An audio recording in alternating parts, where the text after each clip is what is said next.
Hello and welcome to another edition of Nation Building. On this program, we examine the political, social, and moral issues in the leadership of the Bahamas. And on our program today, we're pleased to have the Free National Movement chairman with us. Right after the break, we're going to see if the Free National Movement is ready to govern the country.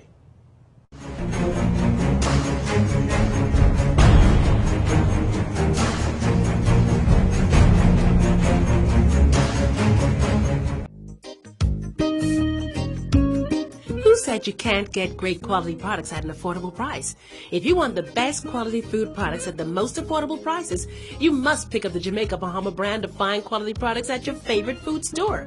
Products like Jamaica Bahama Coconut Water, the most healthy and refreshing drink on the market. Jamaica Bahama Fruit Punch, the only fruit punch in the Bahamas made from real fruit. Jamaica Bahama Coconut Milk, green pigeon peas with coconut milk, condensed milk, kidney beans with coconut milk, corned beef, green pigeon peas, mackerel, and corn. Jamaica Bahama's fine line of products is available at all your favorite food stores and convenience stores nationwide. Telephone 351-8282 in Freeport and 341-4091 in Nassau. I don't wanna win.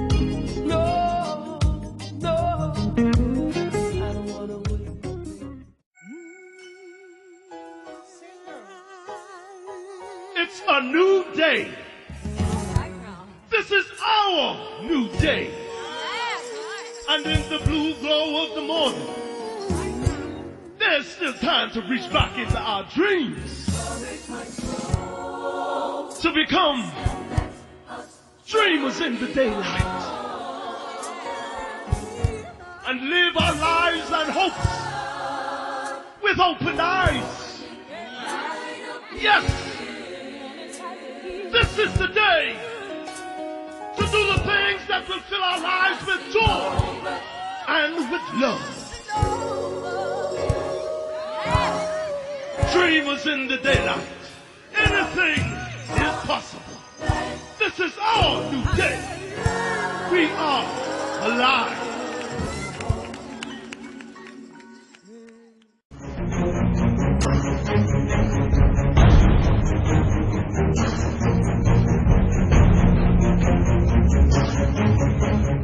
Welcome back to Nation Building. I'm your host, Winston Pinnock. And on our program today, we're pleased to bring you the Free National Movement chairman, Mr. Sidney Collie. Mr. Collie, welcome to Nation Building. Thank you for having me. Yes, and I know you have a very hectic schedule, and so we're happy that you have taken time out to come and to share with us and to share, more importantly, with the country what the Free National Movement plans are. We're going to have a very substantive discussion today, but before we get into the meat of the politics, I'd like to take a minute or two to find out a little about your background, your political background especially, and what qualifies you to be chairman of the opposition party in the Bahamas. So share your political background with our viewers. Well, thank you, Mr. Pinnock. It's good to be on Nation Building. I first got directly involved in politics in 1982. At that time, Kendall Isaacs was leader. Frank Watson was the candidate against Paul Adley and Carmichael. I got involved with Charles Hunt to coordinate his campaign. Frank Watson won that election. Right afterwards, I became the constituency chairman for Carmichael. Carmichael had in those days stretched from Blue Hill Road all the way to Lyford Key. And I remained constituency chairman for about 5 years. Then I was elected as an executive member to the Central Council. And a year or two later, I was elected as first vice chairman of the Free National Movement. And I served in those positions until 1992, when I was appointed to the Senate. I worked in the Senate for 5 years until 1997. And then in 2007, I was elected to Parliament as the Member of Parliament for Blue Hills. I serve as a minister in the government, Minister of Lands and Local Government, and I serve as a non-resident ambassador to CARICOM. In 2002, I was elected as deputy leader. Tommy Turnquist is elected as leader. And prior to 2002, prior to 2007, I served between 2002 and 2007 as deputy leader. And then Tommy lost to the Honorable Hubert Ingram, and I lost to Brent Simonet. And we all came into government in 2007. And I serve in government. I was in semi-retirement, not completely retired, about a year and a half ago. From politics? From politics. About a year and a half ago, the call was made. You were drafted by Dr. Minnis. I went in. I was elected by the Central Council in a special session, and I ran when the national, when we went into convention in August 2015, and I ran for chairman, national chairman, and I won. I've been serving in that position now for about a year and a half. Right, and so let's just talk for a minute or two about what is certainly a rich history in serving the Free National Movement and the country as well in that capacity while the party was official opposition. You moved from you served in several capacities. Yes. I remember vividly meeting you when you first became a senator. Yes. All right. And the interesting, what I find very interesting is your ascension to deputy leadership when the Free National Movement was, of course, annihilated in 2002, and you serve in that capacity. Interesting enough, you and your then leader, party leader, Tommy Turnquist, lost to former PM Hubert Ingram and Brent Simonet, that duo that took over the party's leadership and then, of course, won the election. It's quite interesting that during that period, you moved from being voted out of office, party office, to securing a nomination, both yourself and the former leader, Tommy Turnquist. And both of you were successful in the general election and became senior ministers in the government. Does that culture still exist in the Free National Movement where you can have internal wranglings and at the end of the day be united as one and govern effectively? Absolutely. Well, the election when former Prime Minister Hubert Ingram and Brent Simonet won, there was no wrangling. It was a national convention. Well, there was a tussle for sure for leadership. But it wasn't a wrangling. It is a classic contest in political terms. All of the positions were challenged. It was a very vigorous campaign, and there was very fair election. And the results are now public knowledge. Now, in our last two conventions, we've had more tension, and we were able to ride out the storm with those, unify the party, and now have a party that we consider the government in waiting. Interesting. I made note of that because there is a difference, certainly, with what occurred then and what has happened in recent times. And while we won't waste precious time today to dwell too much on some of the FNM's internal issues that it had, we're going to focus more on what's ahead. You are the major challenger to the governing party, and the country, I'm sure, wants to know what the FNM is offering and why they should consider you to become government, and so that's why you're here, so we'll jump into that. Not a problem. About 2 weeks ago on our program, we had the chairman of the Progressive Liberal Party, the current government, here, and Mr. Bradley Roberts, in his presentation to us, minced no words in making his party's case as to why the Free National Movement, your party, is unfit to govern the Bahamas. And so we're going to talk and give you an opportunity to explain why Mr. Roberts, in your opinion, is wrong.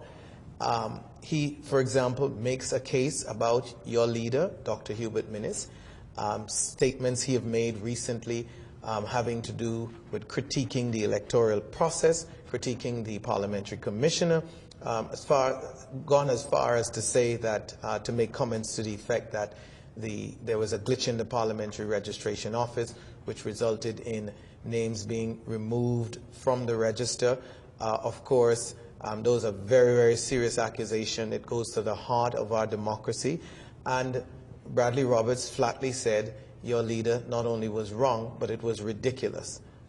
What say you? Well, let me address the case that Bradley Roberts made.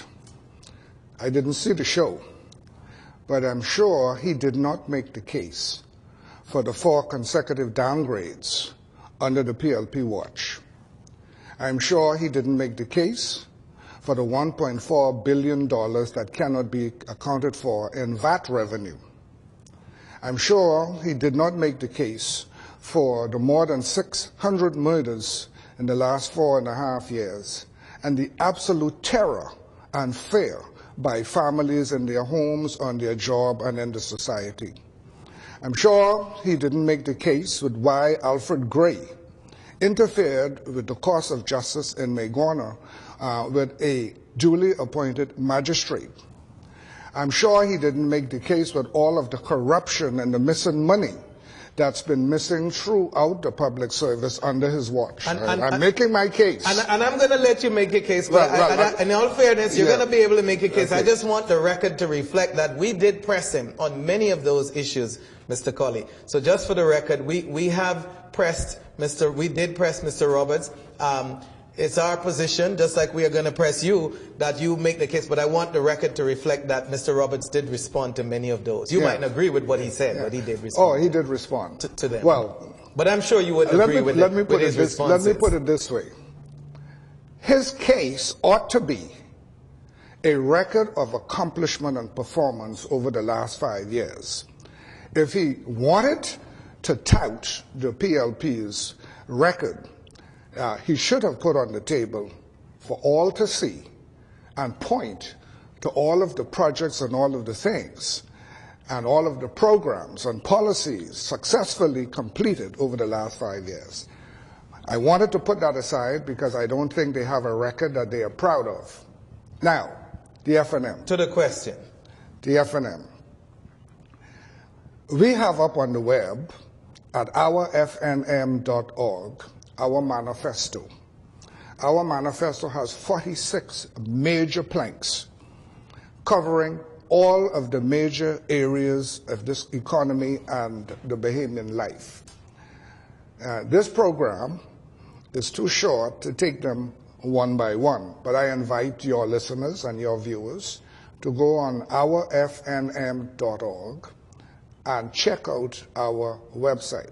Interesting. I'm going to charge you for that promo when we're done. Interesting enough, the Prime Minister said in the papers this morning, today is the 18th of March, April, the 18th of April, that they have not yet agreed on their manifesto. They are the government. We are less than 3 weeks away from an election. And the Prime Minister says in the papers this morning that they have not yet agreed on their manifesto. And that in law we say res ispe lequitur. I rest my case. Mr. Collie, you are an effective spokesman for the Free National Movement, and clearly in the last few minutes you showed why you are chairman, but you still didn't answer my question, sir. Well, to respond directly to Mr. Roberts' critique of your leader as it relates to comments made to the parliamentary. Well, I am the point person for the parliamentary, the entire parliamentary office in this election. That's my responsibility. For the FNM? For the FNM. And I want to first of all point to an article in today's paper again by Bernard Nottage, the Honorable Dr. Bernard Nottage, the Minister responsible for general elections, who says that he is unhappy with a number of issues associated with the parliamentary register and the parliamentary department. I produce for the parliamentary department 2 weeks ago 72 pages of chronic errors, double and triple registration, persons posted in the wrong constituencies, and that's a matter of record.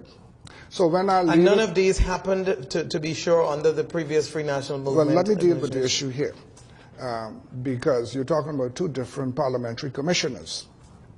And I must give Parliamentary Commissioner Sherlin Hall and his team kudos for working under very difficult circumstances. I believe the fault lies at the feet of the government. They have not resourced them properly. I don't believe a majority of the staff have been properly trained and vetted. I think there are a lot of inexperienced persons there.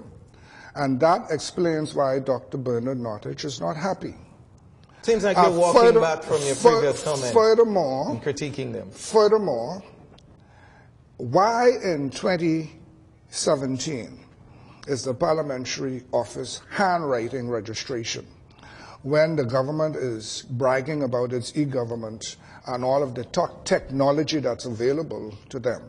Why can't they scan your NIB cards and your passport and any other documents and upload all of your information into their technology system and print a voter's card? So all of the human errors that they blame it on and other issues could be eliminated. Would the FNM do that if given the opportunity? Absolutely. If you check our manifesto, you would see that we are committed to an independent electoral process, similar to that in Trinidad, similar to that in Jamaica, where there's no political, absolutely no political connection at all, an independent department of the parliamentary registration. Going back to a few of critiques again from both Prime Minister Christie and Mr. Roberts, and Mr. Roberts more specifically, don't want to misquote anyone, and so the sentiments that he gave was that from some comments that your party leader, Dr. Hubert Minnis, made, that is public knowledge, about not being happy, and we know that the Free National Movement has not been happy with the way Barmard has been, the whole process with Barmard, and has made any number of statements of wanting to either change or redo or rearrange. What can you clarify? Because Mr. Roberts is of the position that your party leader wants to try to find another buyer for Barmard. Can you clarify what? Well, I'm not going down that road. His position. I'm not going down that road. I will not let the PLP chairman shift the burden of proof. We do not know what is locked up in the Supreme Court with the deal between Barmard and the Bahamas government and other parties. We don't know, even though we have some idea, the specificities of some of the side letters and the side and parallel agreements that exist between Barmard, the Bahamas government, and various entities. The Bahamian people is in the dark, and we will not let Bradley Roberts or anyone else shift the burden from the responsibility of this government to be palms up with the information concerning Barmard so that all and sundry could make sensible evaluations, analysis, and determinations. We would love if Barmard were open tomorrow, full-blown, all rooms let. Doesn't sound so from recent comments. I'm telling you now, we would love that. We would love to see 10,000 Bahamians working at Barmard in full bloom. But the soft opening that's coming is suspect. Right after this break, we're going to talk some more about Barmard. See, you have a lot to say on that, Mr. Collie. You're watching Nation Building. I'm your host, Winston Pinnock, and we'll be right back with the chairman of the Free National Movement after these messages.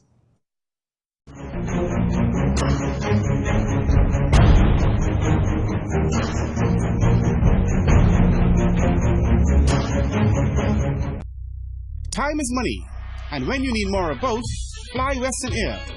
12 flights daily between Nassau and Freeport. At Western Air, your 11th round trip is always free. Flights to Marsh Harbor coming soon.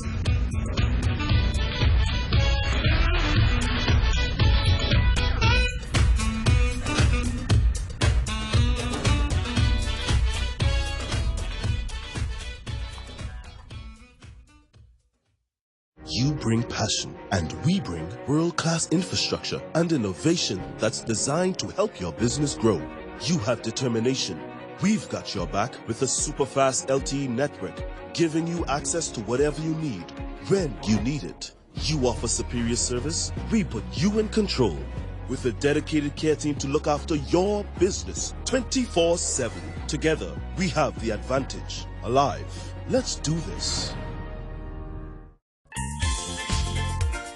Hello, I'm Wendell Jones, and every time I sit down and I watch JCN television, I drink the Jamaica Bahama fruit juice. It's so pleasing to the palate. I've been cooking Bahamian dishes for generations. I now use Jamaica Bahamas product. The rice is very fluffy, very tasty, and good eating. Jamaica Bahama product is simply the best. As an insurance agent, my life is go, go, go. But whenever I need a refreshing break, it's Jamaica Bahamas Island Mixed Fruit Drink. Good. Hi, I'm Debbie Bartlett from GEMS 105.9 FM. The effect that Island Junkanoo Juice Medley has on me is absolutely.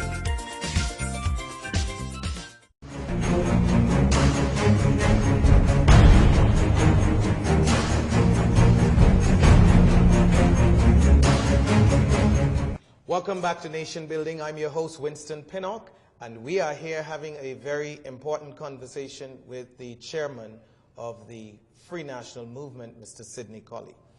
Mr. Collie, we were talking about Bahama and having you respond to some of the criticisms from the governing party, the chairman to be specific, and in some cases the Prime Minister.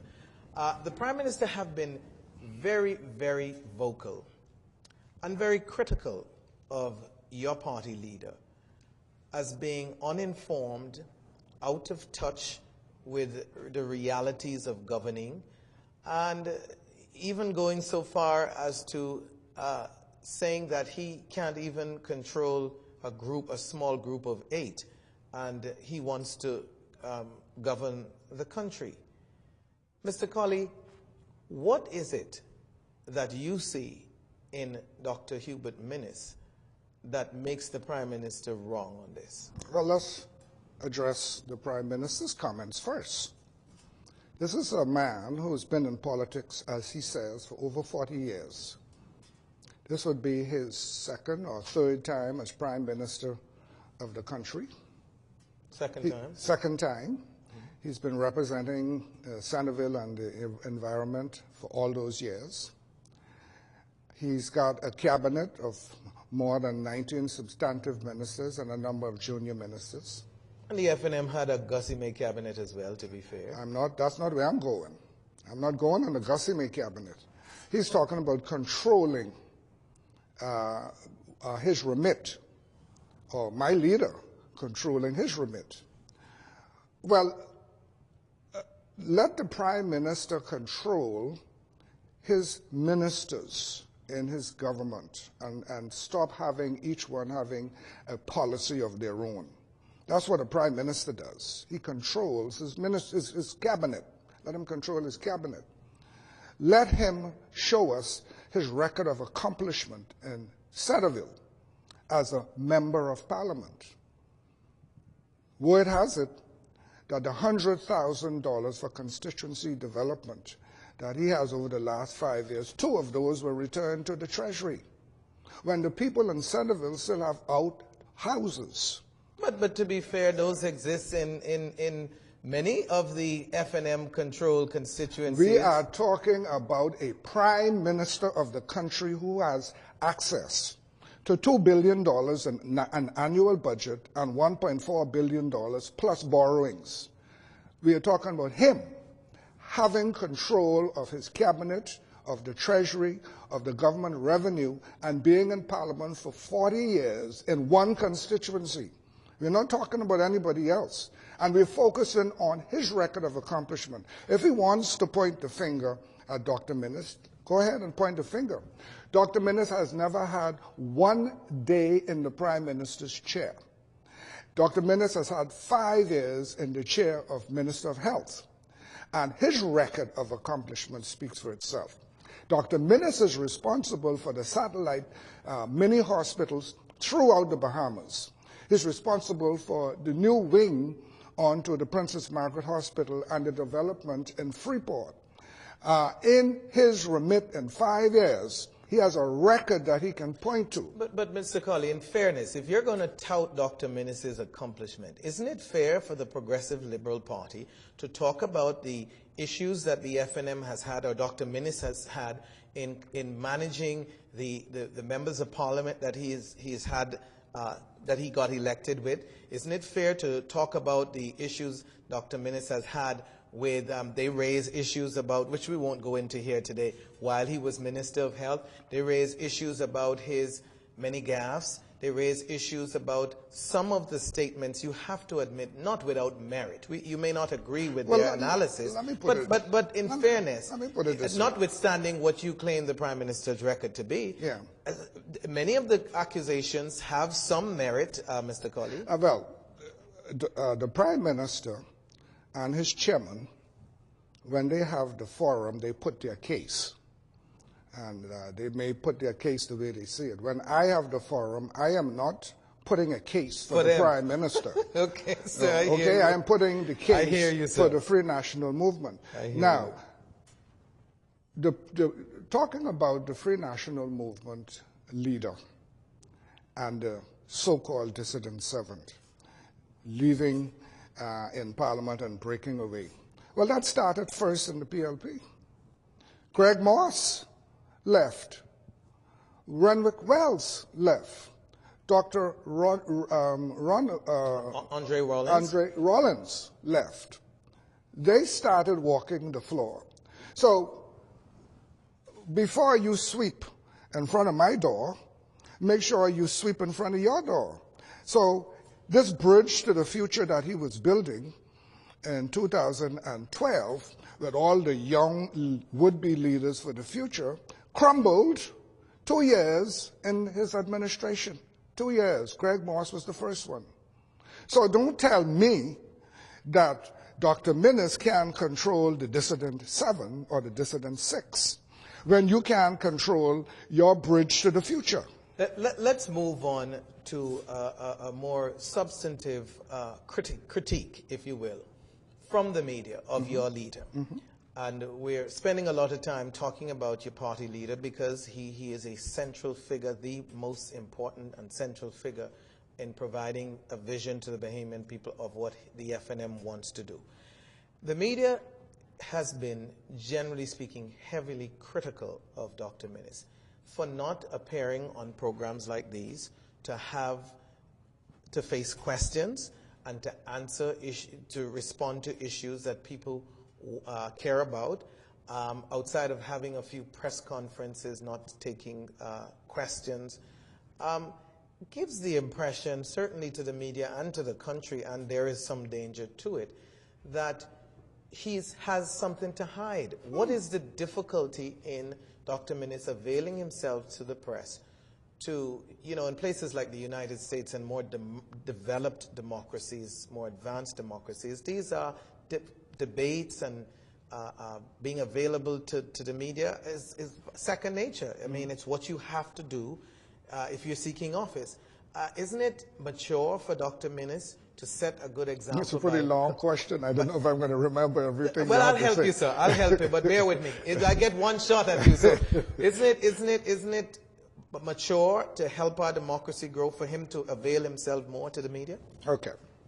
First of all, you talk about him not coming on shows like this. How many of these shows have the Prime Minister come on in the last year, 2 years?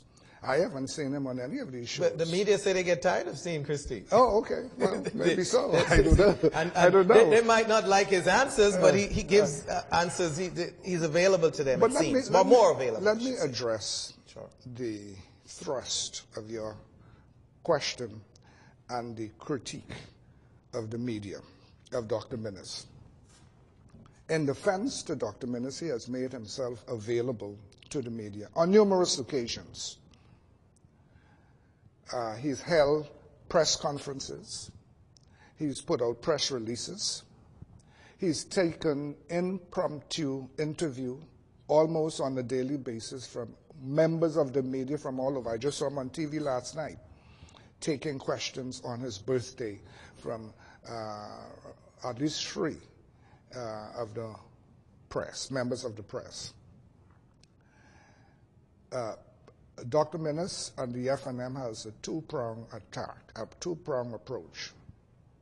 We are an opposition party. We do not have the depth of funding that the PLP has. They have the public treasury. And so you should be running to the media. Well, I'm going somewhere. So we don't have that. And so we've got to focus on crafting a general election campaign strategy for our change team and sticking with it. And so nothing that we do is ad hoc. It's very deliberate. It's based on scientific research, and it's based on professional advice. And we are here to put our message and our agenda under our terms. We are not ignoring the media, but we will not be driven by the media. We will move our agenda under our terms in the manner that we have determined for the remainder of this campaign team, and that's what we've been doing. And the media is part of that, and to the extent that the media is part of that, Dr. Minnis has made himself completely available. Now, the media may not be happy that every time they call me 10 times a day. Since I've been here, I have 4 calls from different media. The leader of the opposition party, a new leader, a fresh leader, cannot take every call and make himself available for every possible interview. He has to be selective. He has to be smart, but he has to be accessible. And I will contend that he has been selective, he's been smart, and he's been very accessible to the media. Let us just look then at one other issue, and we'll move on from the issues regarding the party leader. Okay. And that is the issue of debates. Can you say to the Bahamas today, Mr. Party Chairman, why it seems as if the Free National Movement is unwilling to have its leader debate the Prime Minister, okay, so that the nation can see the ideas of both men as we get ready for the elections? I know for a fact that my party leader is open to the idea of a debate. This chairman, politically and strategically, see no advantage in my leader debating the Prime Minister of this country on a record, on the Prime Minister's record for the last 5 years, where it's a total failure. What will the debate be about? Substance. About the Bahamian people wants to talk about the issues. If what you say, sir, is true, then your party leader has nothing to lose but all to gain by having a debate. Well, you as chairman and your team, I'm sure, can craft and structure a debate format that is not something that would be to your disadvantage, but certainly it's not for the benefit of the Prime Minister of the country to have a debate. It's really for the Bahamian people to be able to see the ideas and to have them discuss the ideas, why the Free National Movement ideas are better than the Progressive Liberal Party and so on. As I said, the Free National Movement have determined a course of action, politically speaking, more than a year now. We've structured the organization, our campaign, our policies, and our way forward in a certain way. And that's the way we will proceed. The Bahamian people will get full viewing of our programs, our policies, our way forward, and our leader in that structure. This chairman does not see a political advantage to debating a lame duck prime minister on his record over the last 5 years. One more thing. As far as putting forward the FNM's program, we don't need a debate with the Prime Minister or any other political leader to put forth our program of change for the next 5 years. I see mimicking the American federal style of electoring with debates as good drama, good TV, and good fodder. But it doesn't do anything at the end of the day for the country. It's just a show. On that note, we're going to have to take a break, but I must say that I suspect that most of the country might disagree with you on that. That's fine. You're watching Nation Building. I'm your host, Winston Pinnock, and we are having an interesting discussion with the leader of the chairman rather of the Free National Movement. We'll be right back after these messages.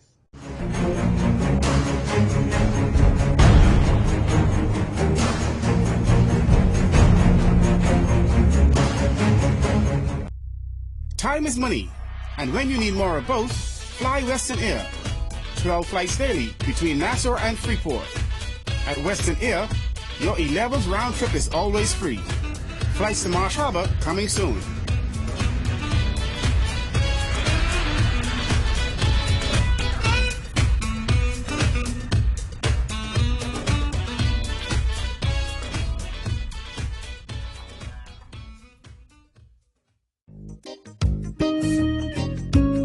Who said you can't get great quality products at an affordable price?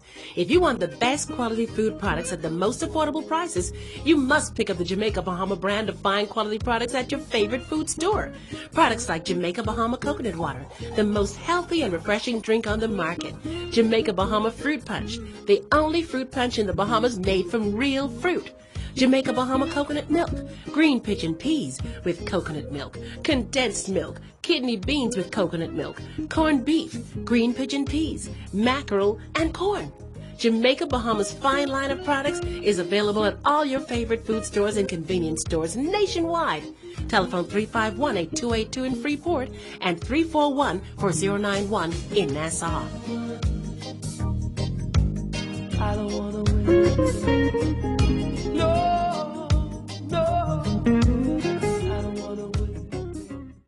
You bring passion, and we bring world-class infrastructure and innovation that's designed to help your business grow. You have determination. We've got your back with a super-fast LTE network, giving you access to whatever you need, when you need it. You offer superior service, we put you in control.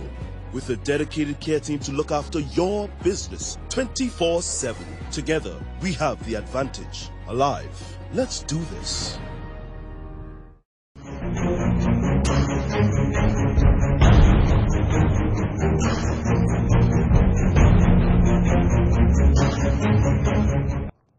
Welcome back to Nation Building. I'm your host, Winston Pinnock, and I'm here today with the chairman of the Free National Movement, who wants his party to take over the runnings of the Bahamas politically. And we're having a discussion, and in this final segment, we're going to get to all the substantive things that we can and talk about the Free National Movement's vision for the Bahamas and to see whether or not they are prepared to govern. Mr. Chairman, how ready, let's talk about the Free National Movement's readiness. How ready is the Free National Movement for this final stretch? You are facing the most formidable foe in the Progressive Liberal Party, a machinery that is well-oiled. How ready is the FNM?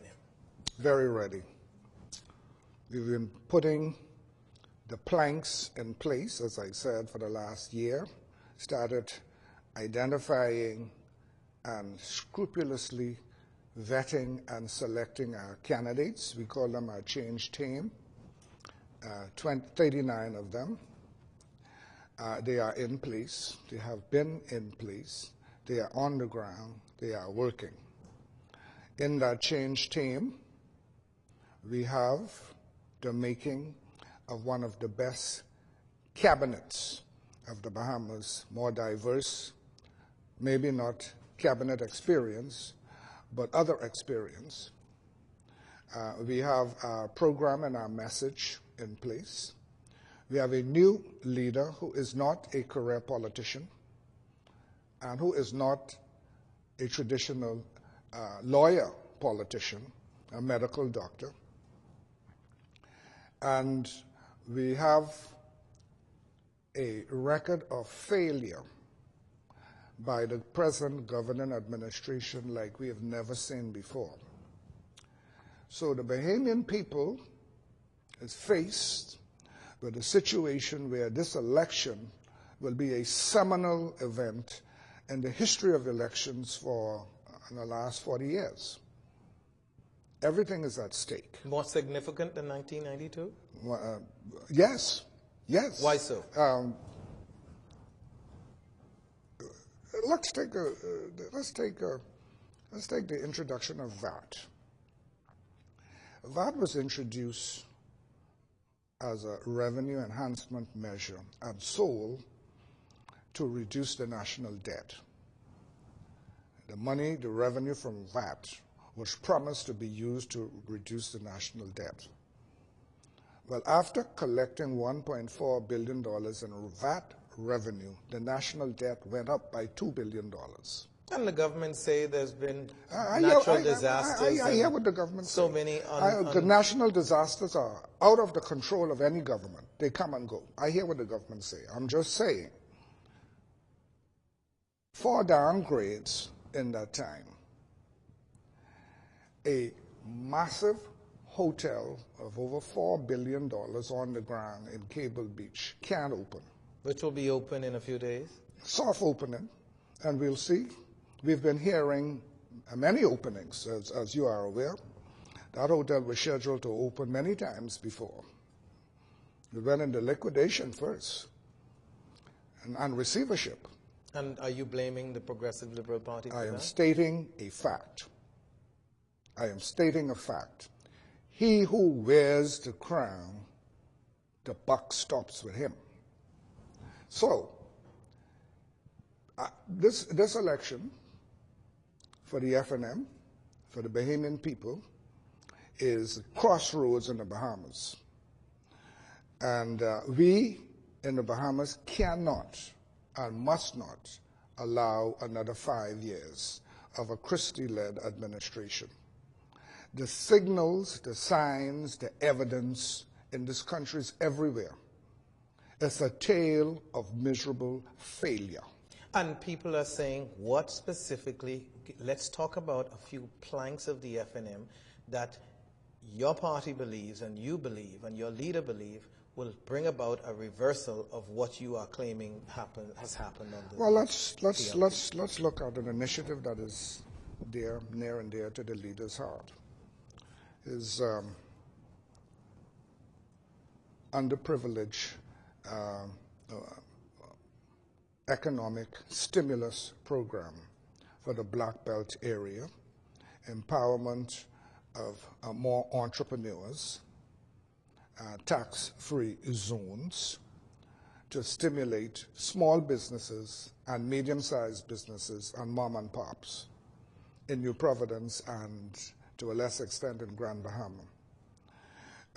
A more equitable distribution of crown land to deserving Bahamian entrepreneurs throughout the Bahamas, but specifically in the Family Islands, for bonefish lodges, for small development, for upstart development, for farming, various types of farming,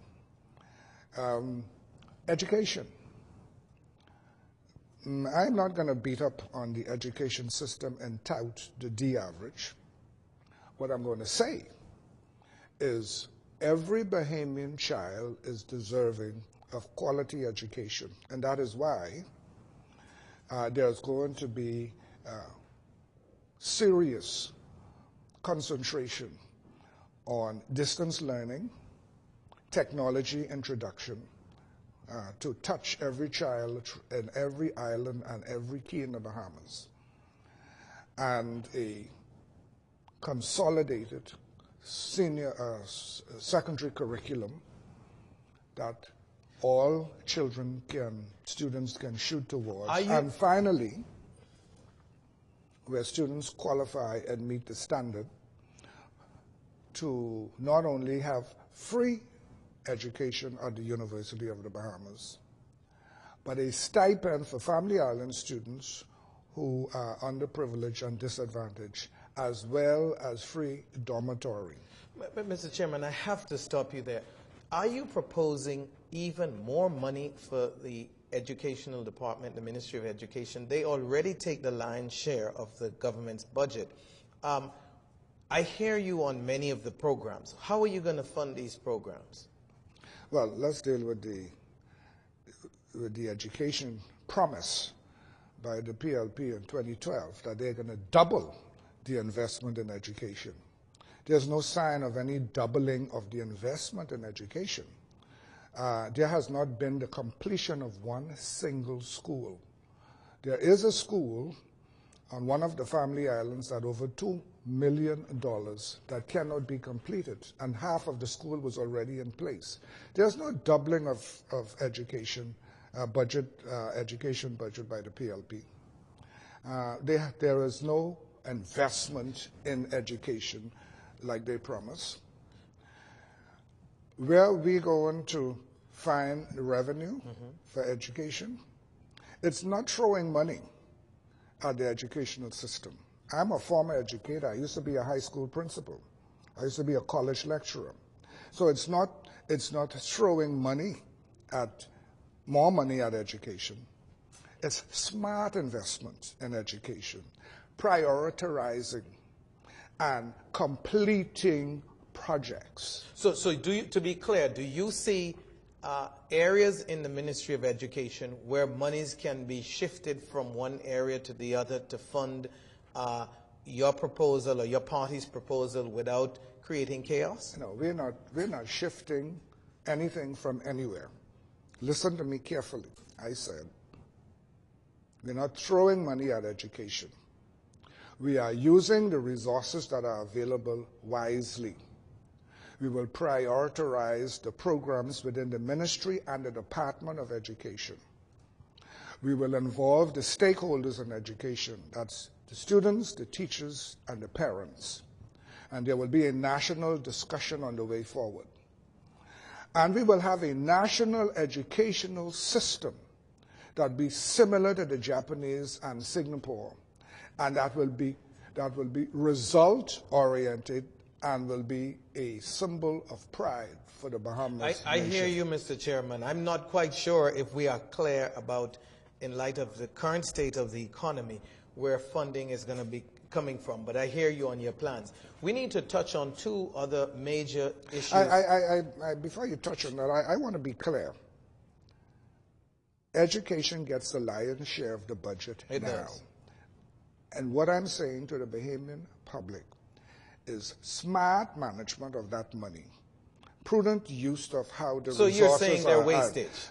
Absolutely. Okay. So I'm not advocating throwing more money. I'm advocating managing the system. On another show, we'll talk a little more, get into a little more nuances with education, which is a critical component of the future. But let's get on to two issues before we wrap up our program today. One is the issue of crime, and two is Grand Bahama, my hometown. Let's deal with crime, first of all. Mr. Chairman,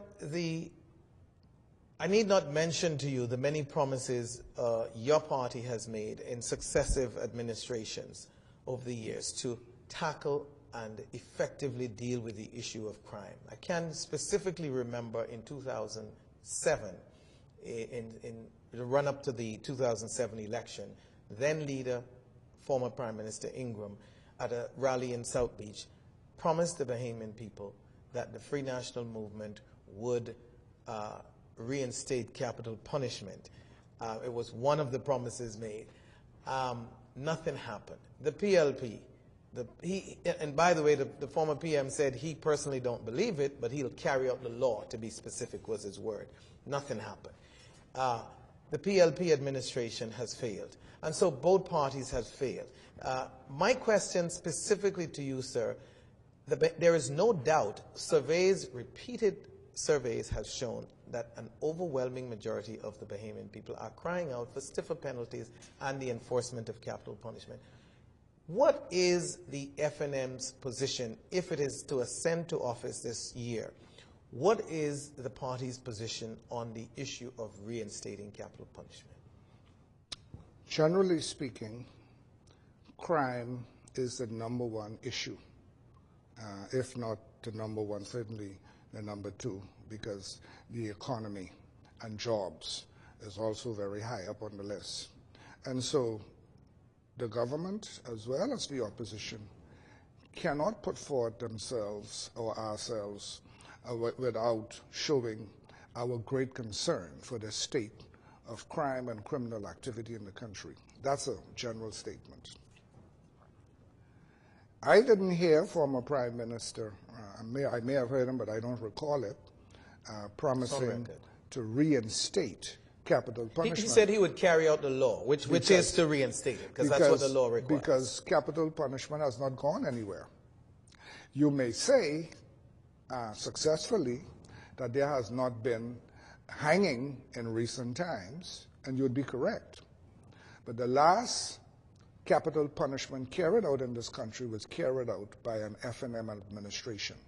Early 90s. Well, the last one was carried out by an FNM administration.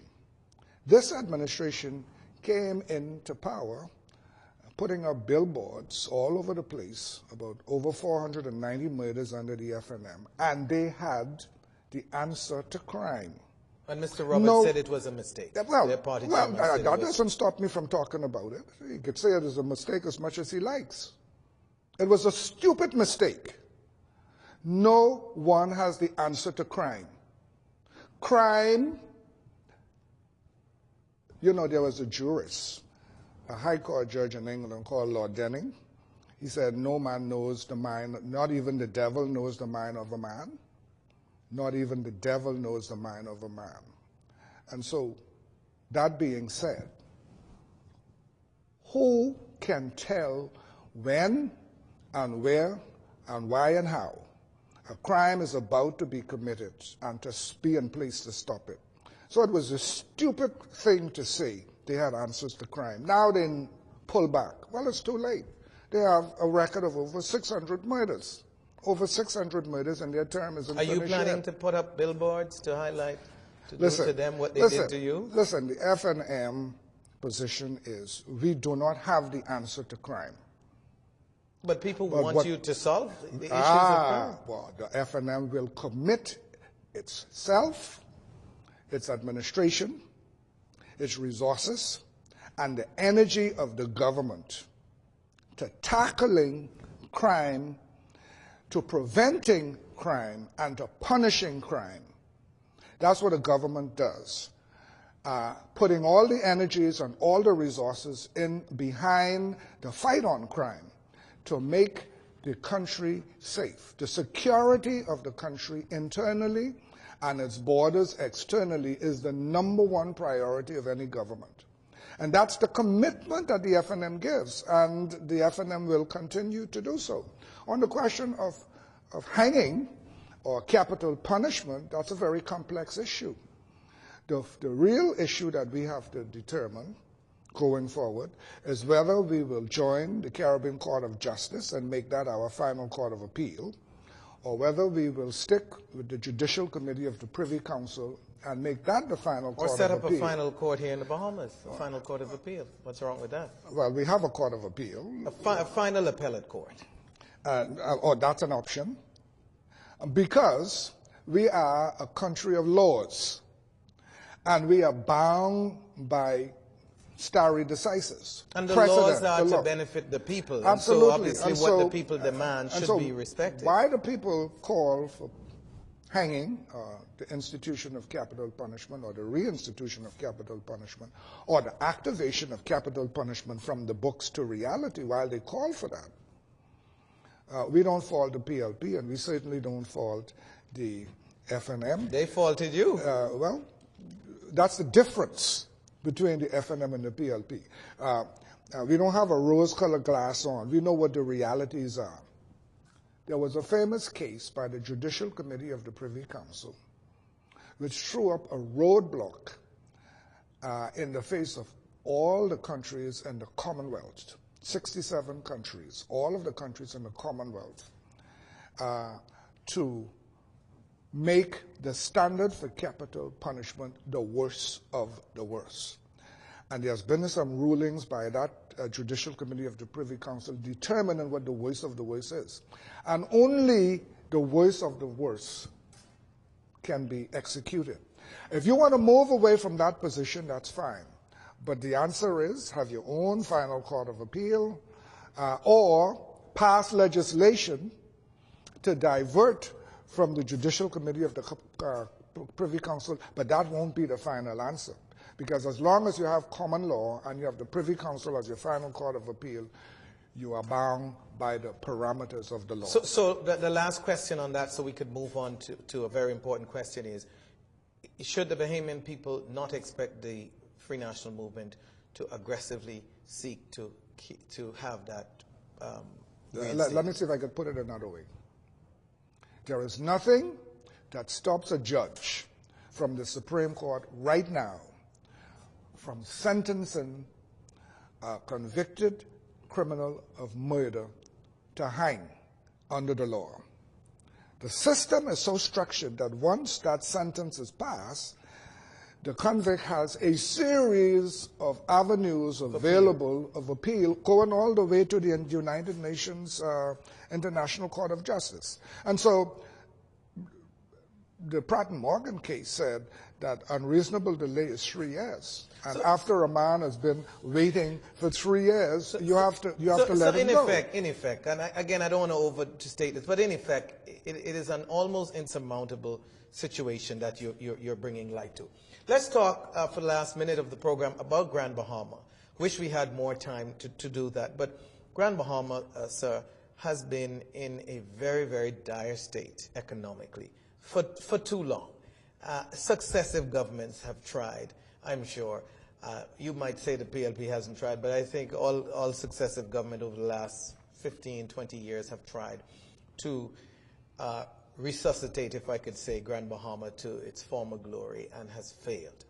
What is your party prepared to do if Grand Bahamians vote for you overwhelmingly to be the government? What specific plans do you have for Grand Bahama?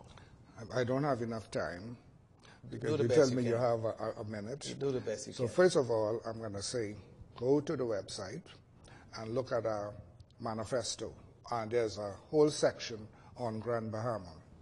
But I'm very mindful that ever since Wilma and Jean, and then in more recent time, Matthew, and I to a lesser extent Joaquin, Grand Bahama has been devastated, especially the outlying areas of the Freeport. They've never been able to recover. The FNM will have to have a two-tier system in Grand Bahama. Grand Bahama economy is built on industrial strength, but it also wants to develop a touristic base. And so the hotels in Grand Bahama have not been doing well. The tourism side of it has fallen by the wayside, and a strategy has to be found to resuscitate tourism in Grand Bahama, all aspects of tourism. At the same time, building on the strength of Grand Bahama, which is Grand Bahama strength was in the pharmaceuticals and in the industrial and other areas, and the shipyard. A key plank is the Hawksbill Creek Agreement, which has been tampered with. An agreement that worked for many centuries, many decades, has been tampered with by this administration, and that tampering has not borne fruit. And so the FNM will have to look at that amendment to the Hawksbill Creek Agreement after consultation with the stakeholders in Grand Bahama on what's the best way forward for the resuscitation of that economy. I was in Grand Bahama a couple of weeks ago, and it tore my heart asunder when I saw people in the National Bazaar walking around begging and sleeping, and when I saw the massive unemployment on Grand Bahama, which is the country's best laid out city with the best infrastructure for the next 50 years. You don't have a population problem, you have lots of land, lots of space, and with the right vision, that economy has to be turned around. And you say the FNM has a vision, even though we don't have time to get into the details. Oh, absolutely. It's on the web. There's a whole section on Grand Bahama. Let me just throw this in real quick. The last issue or point I want to make is, or question, is when Mr. Bradley Roberts was on the program, we pressed him about stating what he expected the end result of the election would be. And he said that the Progressive Liberal Party will win no less than 27 seats. Mm-hmm. And so I'm giving you the opportunity, as the chairman of the Free National Movement, to tell us what your expectations are and tell the Bahamian people, from your being all through the islands of the Bahamas, what is your expectation about the seat count? What do you expect the FNM to win? The last prognostication that I put out, after studying our statistical information, was 26 seats, sure. 26 seats, sure. That's the last one. So update that for us. I have an update, and we are now looking at 28 seats. 28 seats. Sure. Out of 38? Out of 39. 39 seats. And we are working towards that. Our statistical information has a plus or minus of 4%, and so we are expecting no less than 26, less than 26 seats, but up to 28 seats. You sure these prognostications, or the people doing this homework for you, sir, is not misleading you? That seemed to be an unrealistic figure.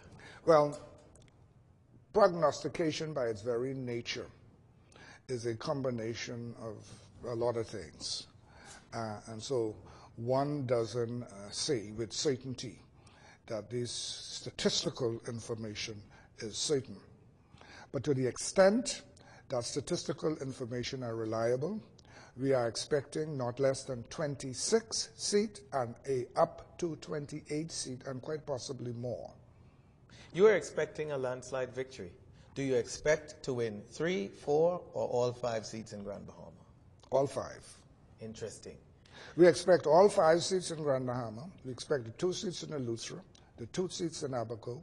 We expect Exuma. We expect Michael. And we expect no less than 21 seats in New Providence. Mr. Roberts will disagree with you, and I'm sure the rest of the Progressive Liberal Party. But your job is to make your party's case.